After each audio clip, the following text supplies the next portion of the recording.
طلباء و طالبات، السلام علیکم ورحمۃ اللہ وبرکاتہ۔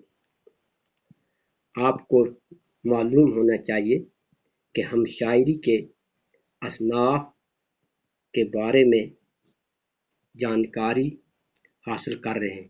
شاعری کے جو اصناف ہم نے پچھلے بار پڑھے ان میں سب سے پہلے ہم نے غزل، نظم، قصیدہ، مرثیہ، اور آج ہم ایک اور شاعری اصناف جو اردو ادب کی اہم اصنافوں میں سے ہے، مثنوی۔ مثنوی ہمارے اردو ادب کی ایک اہم صنف سخن ہے۔ اردو کے ارتقاء میں، ترقی میں، یعنی اردو کو جب ڈیولپمنٹ اس کا ہو رہا تو اس مثنوی کا ایک اہم کردار رہا ہے۔ مثنوی کے لغوی معنی دو یا دو جز والی چیز ہے، یا اس کے معنی ہے دوہرا کرنا۔ مثنوی کا لفظ مثنا سے مشتق ہے۔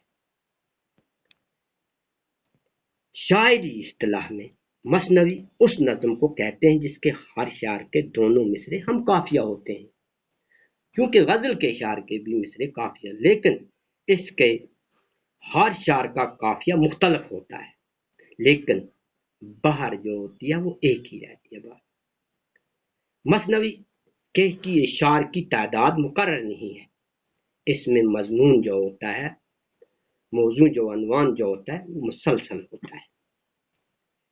اس میں کوئی تاریخی، اخلاقی، مذہبی یا فرضی قصہ یا حکایات نظم کی صورت میں بیان کی جاتی ہے۔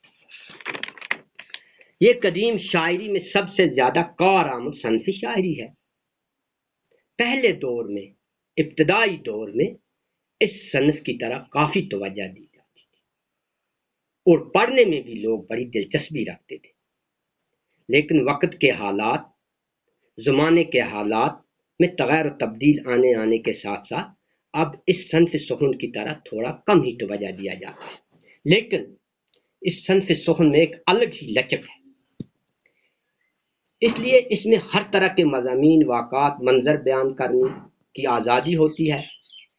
مثنوی ایک بیانیہ نظم ہے، اس میں خیال مربوط رہتا ہے، بات سے بات آگے نکلتی ہے، قصہ آگے بڑھتا ہے اور قصہ بتدریج آگے بڑھتا چلا جاتا ہے۔ مثنوی کا مصرع دوسرے مصرے سے ایسا ملنا چاہیے جیسے ایک ڈلی ہوئی زنجیر کی کڑیاں ملی جلتی چلی جاتی اور کہیں سے نہ ہموار ظاہر نہ ہو۔ اگر ایسا ہو گیا تو مثنوی پھیکی سی لگ جاتی ہے، تو پڑھنے والا اکتا جاتا ہے۔ مثنوی میں یہ لازمی ہے کہ اس دور کے رسم رواج، بول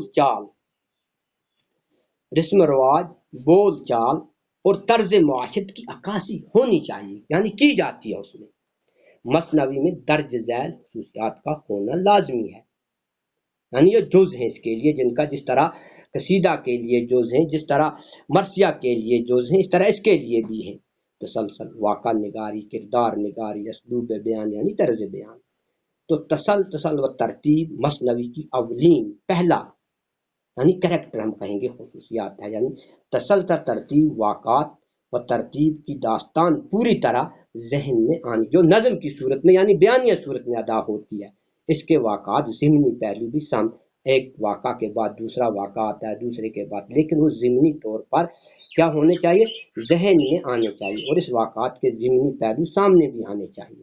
واقع نگاری، واقعات کا بنیاد ہوا اصلیت پر ہو یا اس طرح بیان کیا جائے کہ نظر کے سامنے وہ پکچر سی، وہ تصویر سی پوری ذہن میں آنی چاہیے کہ کیسا چل رہا ہے۔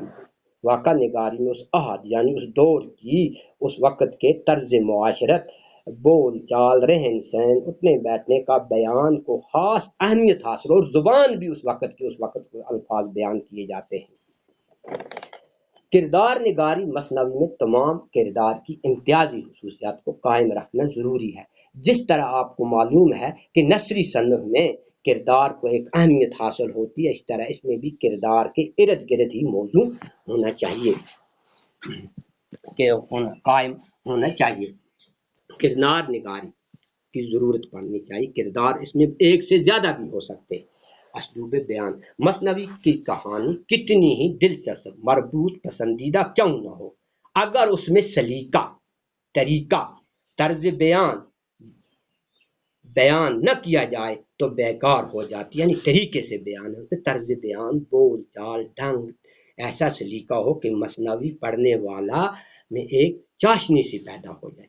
مثنوی کا دار مدار زبان کی خوبصورتی پیرا اظہار پر ہے۔ مثنوی کی ابتدا ہے۔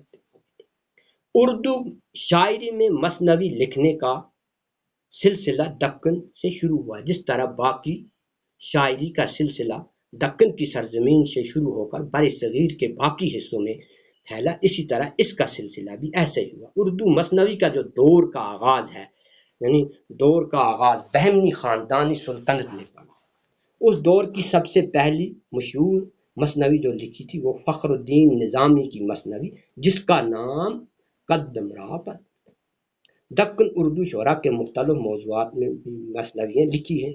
اردو ادب میں مثنوی نگاروں کی ایک لمبی فہرست موجود ہے، لیکن میں یہاں پر چند عام مثنوی نگاروں کی مثنویاں ہی بیان کر سکتا ہوں، ان کے نام، تاکہ آپ وہ نام اور ان شعراء کے نام یاد رکھو کہ جب آپ کو کل شارٹ ٹائم مختصر جوابات آتے ہیں تو اس وقت یہ آپ کو لکھنے پڑتے ہیں، یہ نام، یہ مثنوی کس کیا، کس نے تحلیل کی ہے۔ تو اہم مثنویوں کے نام ہی بیان کرتا۔ میر تقی میر کی مشہور مثنوی دریائے عشق ہے، لیکن میر تقی میر نے جس طرح غزل میں مقام حاصل کیا تھا، اسی طرح انہوں نے مثنوی میں ایک فن حاصل کیا ہے۔ انہوں نے 38 مثنویاں لکھی جو فن کا لانمونہ ہے۔ اسی طرح میر حسن کی سحر البیاں، میر حسن نے کون سی؟ سحر البیاں، اردو شاعری میں شہرت کا دوام حاصل ہے۔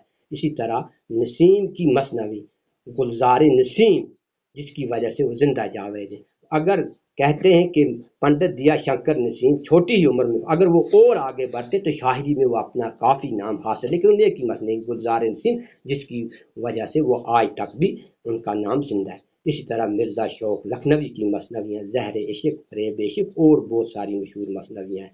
محسن کاکوری کی مثنوی چراغ کعبہ بہت مشہور ہے، اور انہوں نے نعتیہ مثنویاں لکھ کے ایک نیا وجود فن میں لایا، اس ادب میں لایا۔ اقبال کی ساقی نامہ بھی اس میں آ جاتی ہے۔ اسی طرح حفیظ جلندری کی شاہ نامہ اسلام کے نام سے ایک مذہبی رنگ کی ایک تاریخی نظم ہے، جس میں اس نے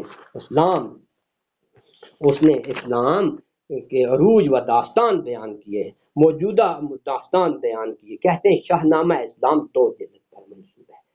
تو یہ ہمارے پاس موجود ہونی چاہیے بچوں۔ اسی طرح موجودہ دور میں علی سردار جعفری کی مثنوی نئی دنیا کو سلام، مثنوی اردو شاعری کی ایک ایسی صنف ہے جو ہر دور میں مقبول ہو رہی ہے اور ہر دور کے شاعروں نے اس سے پسند کیا ہے۔ اب میں حفیظ جلندری کی مثنوی جو شاہ نامہ اسلام ہے اس کے 2 ہی شعر آپ کے سامنے پڑھتا ہوں تاکہ آپ کے ذہن میں آنا چاہیے، تو آپ مجھے امید ہے کہ یہ مثنوی بھی آپ ضرور خریدیں گے اور اپنے پاس رکھو گے۔ تو اس مثنوی سے ہمارے ادب سے بھی آپ واقفیت حاصل کرو گے اور ہماری تاریخ اسلام کی بھی واقفیت حاصل کرو گے۔ یہ دنیاوی وسائل کی طلب بھی کوئی ہیلہ ہے، یہ دنیاوی وسائل کی طلب بھی کوئی ہیلہ ہے، خدا پر رکھ نظر غافل، خدا پر رکھ نظر غافل، خدا تیرا وسیلہ ہے، نہ شاہوں سے توقع رکھ نہ دنیاوی امیروں سے، نہ شاہوں سے توقع رکھ نہ دنیاوی امیروں سے، عظیم الشان ہے یہ کام نکلے گا فقیروں سے۔